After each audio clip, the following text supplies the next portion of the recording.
Baik, bismillahirrahmanirrahim. Assalamualaikum warahmatullahi wabarakatuh. Alhamdulillah wassalatu wassalamu ala Rasulillah wa ala alihi washabbihi wa man walah. La haula wala quwwata illa billah amma ba'd. Insyaallah pada hari ini kita akan mencoba mengkaji tentang bagaimana cara melayout buku ya berstandar UNESCO ya, dengan Microsoft Word. Nah ini. Baik. Jadi kita cukup menggunakan Microsoft Word untuk melayout buku kita, buku referensi. Ya. Seperti yang dilihat ini adalah buku saya, yang saya layout sendiri dengan Microsoft Word. Ini jumlahnya sekitar 400 halaman, The History of Islam in Indonesia. Baik, yang kenapa kita perlu ya? Kenapa kita perlu menggunakan standar UNESCO, terutama bagi civitas akademika ya, baik dosen ataupun mahasiswa ya, karena yang standar UNESCO ini termasuk standar yang internasional dan juga berlaku untuk nasional. Nah, misal ketika kita mencetak buku, ya, tapi tidak standar UNESCO, maka itu tidak akan diakui oleh dikti ya, karya tulis kita atau publikasi kita. Jadi sayang, padahal usaha yang kita keluarkan itu sama, harga yang kita keluarkan juga sama, sama-sama menulis. Tapi ketika kita cetak tidak dengan cetakan UNESCO, maka ini akan tidak diakui oleh dikti dan juga di akademik. Maka ini perlunya kita mencetak buku dengan standar UNESCO, gitu. Karena biaya produksinya akan sama dan juga usaha kita dalam menulis juga sama. Gitu. Ini pentingnya kita standar. Untuk standar buku referensi UNESCO, ya, setidaknya minimal terdiri sebenarnya tidak banyak ya, di 40 sampai 50 halaman itu sudah dianggap sebagai buku ya, buku. Nah, tapi yang terpenting adalah margin buku itu adalah 15,5 dikali 23 cm. Ini penting sekali ya. Kemudian kanan kiri atas bawah 2 cm ya. Untuk page number dibuat kanan kiri atau offset, dan untuk bab baru di halaman kanan atau ganjil. Dan juga tambahan ini kayaknya belum saya tulis adalah dengan fontnya itu adalah 11,5, adapun spasinya 1 ya, 1,15. Baik, mungkin kita bisa praktek di Microsoft Word. Kita buka coba Microsoft Word ya.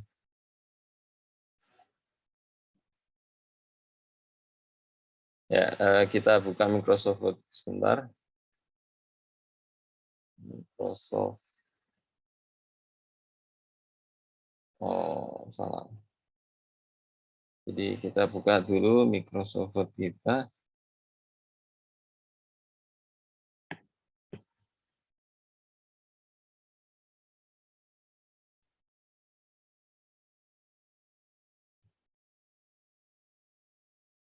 Ya, sebentar.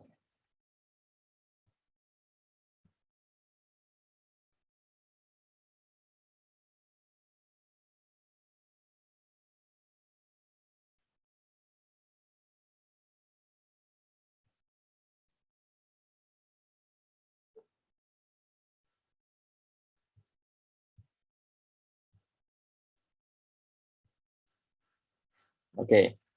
Setelah kita buka Microsoft Word ini, ya, kita tadi ya, bahwa buku referensi atau standar UNESCO itu marginnya adalah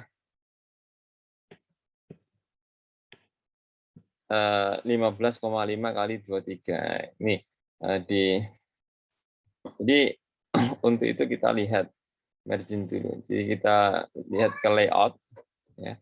Layout di margin ini kita custom margin. Nah, ini. Jadi di custom margin.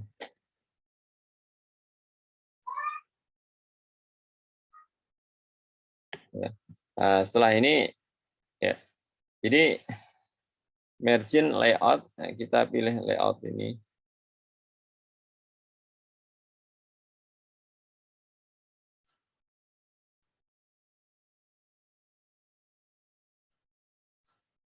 page setup. Nah ini, jadi page setup ini kita atur.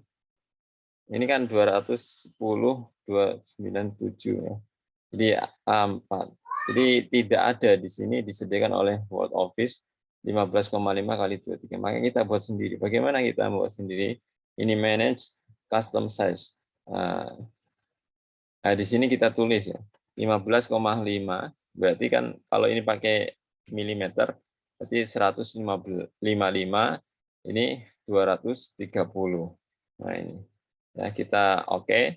Setelah kita benarkan ini kita oke. Nah, jadi ini yang kita pakai untitled. Ini berarti yang kita pakai untitled. Oke. Jadi ini sudah oke. Nah, ini kemudian kita gantikan 2. Jadi kanan kiri atas itu 2. Cukup 2 saja.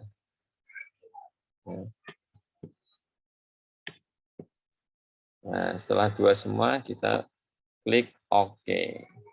Nah, maka ini ukurannya menjadi 15,5 kali 2, 3.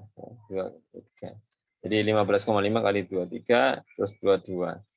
Nah, setelah itu kemudian kita buatkan page number, itu adalah offset, jadi kanan kiri. Jadi kalau kita di kanan kiri, bagaimana kanan kiri? Angkanya ada di kanan dan juga ada di kiri. Jadi layout ini, kemudian insert ini, kemudian kita pilih page number, dari page number kita klik page number. Nah, di sini kalau kita tulis di bottom ini berarti bawah ya.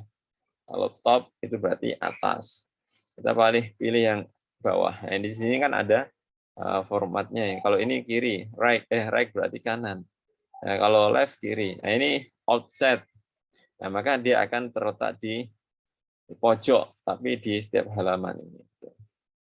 Nah, kalau kita inside, ya ini maka di dalam ini, ya ini pembatas buku. Jadi di out kita pilih outside terus oke. Nah, maka di sini 1, di sini 2. Di untuk setiap bab baru diusahakan itu adalah halaman yang ganjil ya. Katakanlah misal yang pertama itu adalah biasanya kalau halaman pertama itu yang setelah sampul itu. Sampul katakanlah sampul depan ya. Depan. Kemudian yang kedua itu biasanya nanti ISBN dari penerbit. Nah, dan halaman ketiga ini biasanya kita udah mulai bagian-bagian dari kita ya, misal isi buku ya. Entah itu misal kita tulis endorse atau apa.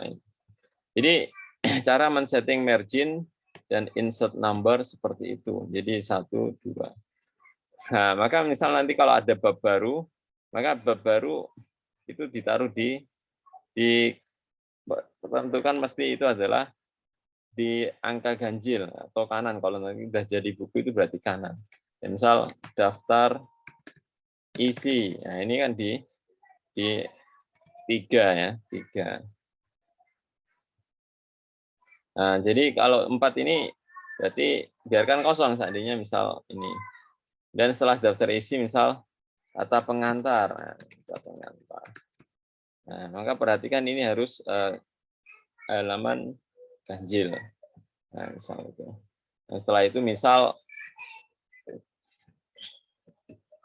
ada bab 1. Bab 1. Nah, ini di halaman ganjil. Nah, ini kok 6? Oh, berarti harus di text bridge. Ya, text bridge. Nah, ini 7 berarti. Ya, misal. Ini misal aja. Ya. Jadi seperti itu untuk mengatur margin ketika kita mau melakukan membuat standar buku referensi UNESCO. Ini. Ya. Kemudian ini kita udah praktekkan. Nah, perhatikan bahwa dalam daftar isi yang terdiri itu harus setidaknya terdiri. Jadi ketika kita mau membuat buku yang berstandar UNESCO, daftar isi itu atau terdiri buku kita itu terdiri dari pertama ada daftar gambar, kemudian ada daftar isi, ya, kemudian ada pengantar, sambutan, endorse dan lain-lain. Kemudian ya, isi bab, ya, isi buku itu ya, bab 1, bab 2, bab 3 atau subbab 1, 2, 3. Kemudian jika diperlukan ada kesimpulan, ya. Kalau tidak enggak apa-apa. Ya. Kemudian ada daftar pustaka, ini pasti ya, dan juga glosarium. Glosarium itu semacam kamus ya, atau istilah-istilah yang mungkin perlu kita jelaskan, yang udah ada sebenarnya sudah ada di buku, tapi untuk mempermudah pembaca ya kita kumpulkan istilah-istilah yang tidak, maksudnya istilah-istilah yang butuh penjelasan itu di glosarium. Kemudian indeks bisa berupa tokoh atau juga tempat atau lainnya. Nah, kemudian ada biodata penulis, ya, biodata penulis. Dan juga pastinya adalah diterbitkan oleh penerbit yang beranggotakan IKAPI. Nah, ini sangat penting ya. Maka kalau kita mau menerbitkan buku itu cek ya, apakah penerbit itu anggota IKAPI atau tidak. Ini untuk terutama yang buku-buku akademik ya, buku-buku ilmiah. Karena ini sangat penting sekali standar ya, standar nasional dan internasional. Nah, bagaimana mengeceknya? Kita bisa cek di www.ikpi ini. Jadi kita tinggal tulis aja di Google ya, di Google. Kalau kita cari di Google di sini misalnya IKAPI. Nah, kita klik. Nah, maka kita akan masuk ke web IKAPI ini untuk memastikan apakah penerbit yang akan kita tuju sebagai apa yang akan mencetak, mempublish buku kita, kalau misal bisa aja POD ataupun yang lain ya, misalnya itu udah anggota IKAPI belum? Nah, kalau belum kita cek dulu. Kalau biar kita yakin kita cek. Ceknya gimana? Ini dicari. Nah, misal kita tulis misalnya Diva Press. Ada enggak? Oh ada. Nah, Diva Press. Ini adalah penerbit IKAPI. Nah ini ya. Karena terkadang ada penerbit yang mengaku anggota IKAPI ternyata ketika dicek di sini itu tidak ada. Nah, mungkin itu ada kendala masalah mungkin belum memenuhi. Jadi keanggotaannya sudah habis atau bagaimana. Jadi bisa dicek di ikp.org ini. Ya, seperti itu. Jadi perlu dicek terkait tentang keanggotaan IKAPI dalam menulis buku ya. Seperti itu. Dan pastinya ketika kita menerbitkan di penerbit IKAPI ya dengan standar format tadi ini, nanti kita akan mendapatkan ISBN ya. ISBN. Jadi seperti itu kita lihat misal dari buku yang pernah saya olah sendiri ya, Islam Indonesia ini saya outlet sendiri ya dengan Word Office, cukup dengan Word Office, tidak perlu pakai yang lain. Nah, ini halaman pertama kan biasanya halaman sampul, terus ini yang kedua itu adalah ISBN ini dari penerbit, ini halaman ketiga seperti ini, endorsement ya, endorsement, terus ada daftar gambar ya. Nah, kemudian ada daftar isi. Ini biasanya mulai dari daftar isi saya taruh di halaman ganjil ini. Saya milih yang top angkanya ini. Jadi tadi outset itu nanti bisa kanan kiri ini ya, kanan kiri. Ya, kiri kanan. Jadi kanan itu yang ganjil. Nah, maka misal lihat pengantar. Ini kan udah halaman berbeda, kita taruh di halaman yang ganjil atau kanan. Itu. Karena pengantar saya agak banyak, jadi saya berurutan. Istilahnya ketika memulai dari bab baru itu saya taruh di sebelah kanan. Misal bab 1 ya, bab 1 ini. Ya. Jadi ini dari kanan. Nah, seperti ini.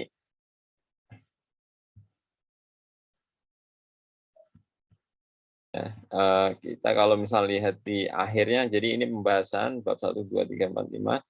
Di akhir kita lihat, saya tidak memakai kesimpulan, tetapi pakai langsung daftar pustaka misalnya.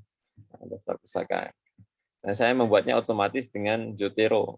Di video yang satunya sudah saya jelaskan. Jadi meskipun banyak, karena ini otomatis, itu bisa dilakukan dengan Zotero. Nah, setelah daftar pustaka, glosarium. Nah, ini kita harus diganjil lagi ya. Glosarium. Jadi kita menjelaskan kata-kata yang mungkin perlu kita jelaskan dalam pembahasan buku itu, misal adipati, akhlak, akidah. Ini namanya glosarium, kamus ya, kamus yang ada di dalam buku ini. Dan untuk memudahkan pembaca dalam mencari, misal, oh saya mau Abbasiyah, oh di halaman berapa ini, kita pakai indeks. Nah, sama seperti glosari, daftar pustaka dan indeks. Indeks ini bisa kita buat otomatis, tapi memang agak rumit dikit, dalam arti kita harus memblok satu kata, sehingga kita dapat membuatnya seperti ini ya. Tapi itu otomatis nanti. Ketika yang ini kita insert, nanti kita akan ajarkan bagaimana cara membuat indeks itu. Kemudian setelah indeks, nah ini ada biodata penulis. Nah ini, jadi biografi kita mulai dari asal usul kita, kemudian sekolah kita ataupun karya-karya kita, afiliasi kita ini bisa kita tulis di biodata penulis ini. Jadi seperti itu, sangat mudah sekali kita dalam membuat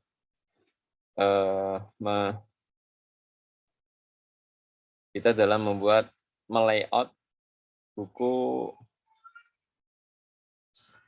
berstandar UNESCO ya. Dan dipastikan ya, setidaknya itu tadi ya, ada daftar gambar, daftar isi, ya, atau daftar tabel kalau memang ada tabel ya. Ini bisa dibuat secara otomatis, nanti kita buatkan tutorialnya. Nah, kemudian ada pengantar, kemudian ada bab, 1, 2, 3 isi dari buku kita, kemudian kesimpulan, daftar pustaka, glosarium, indeks, biodata penulis, ya. Dan pastikan nanti IKP, penerbit IKP, dan nanti akan pasti mendapatkan ISBN, dan itu bisa kita cek di ISBN-nya. Ini. Jadi seperti itu cara melayout atau membuat layout buku referensi ilmiah dengan standar UNESCO. Baik, terima kasih. Mungkin kalau ada pengalaman yang lain, mungkin teman-teman bisa memberikan pengalamannya di kolom komentar ya. Selamat mencoba dan menulis. Assalamualaikum warahmatullahi wabarakatuh.